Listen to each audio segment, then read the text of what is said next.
When I talked about Swift transitioning, there's going to be some kind of transition period. That's probably what we're going to see with the ISO 20022 stuff. This new messaging standard, XRP. There's some coins that are like compatible with it. XRP it was built for XRP. I mean, that's the point. They're going to tell you it wasn't. They've been talking about Ripple and XRP and World Bank and Bank of International Settlements for years.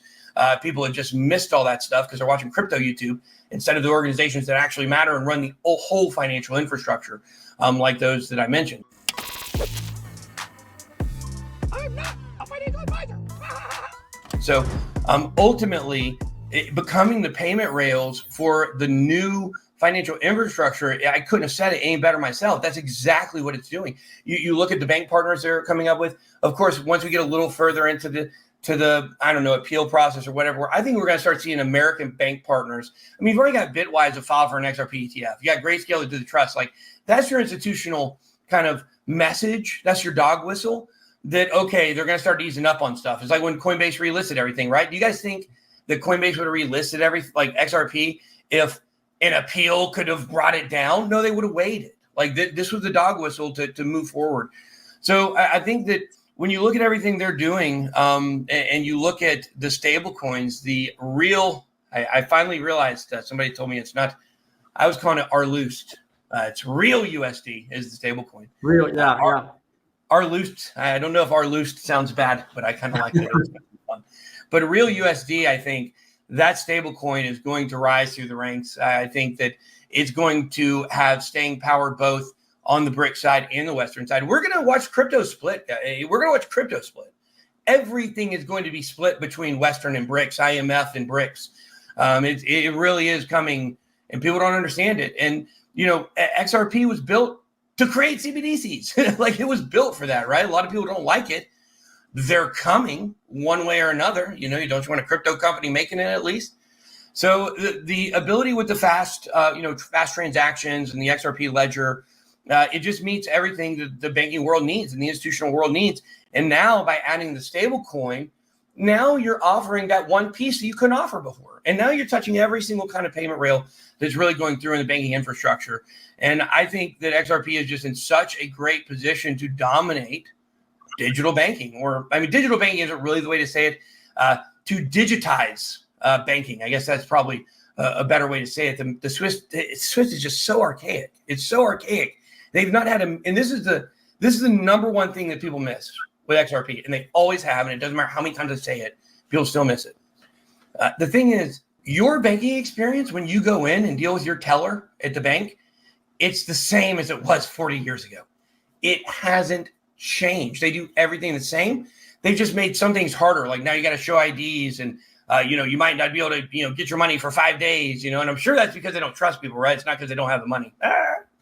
But so I think that ultimately it is, XRP is going to be the thing that is going to just, change that banking system. Finally, it's not XRP that's important. And I think people need to hear this.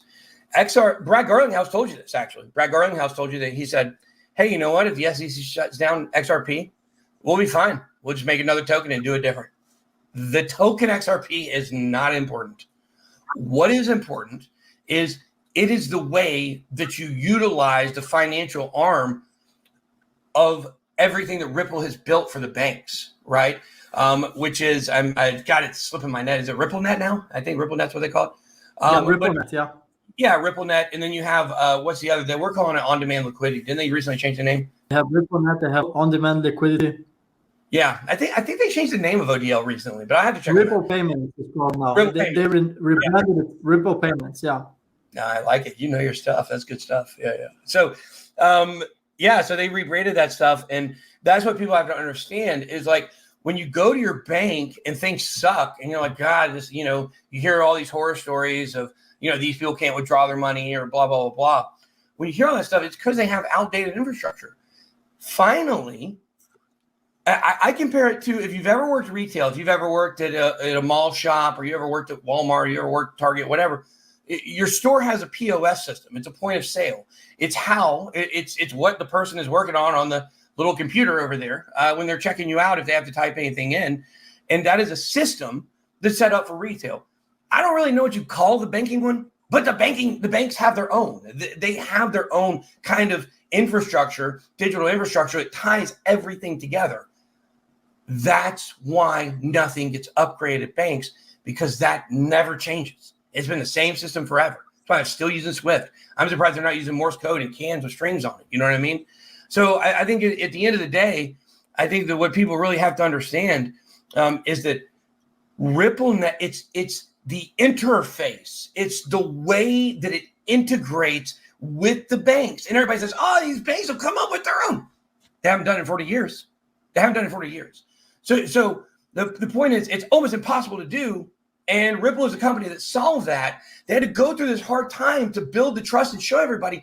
And now they're about to show everybody where the banking world is going in the next 6 months to a year and a half. It's going to be amazing. I think in 3 years, I think we're going to be in a bear market again. I think XRP price, I don't know where it'll be. But I think it won't matter. I think they'll already have their IPO, and Ripple will be moving forward one way or the other.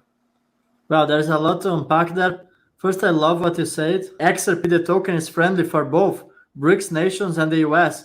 There's a lot of misconception because people think, oh, BRICS would never use XRP because Ripple is an American country. But they fail to understand that the XRP ledger has no political bias. So that's an end game right there. Over here, I just did a presentation where Russia has successfully tested on the XRP ledger multiple times, and that comes from the central bank of Russia. And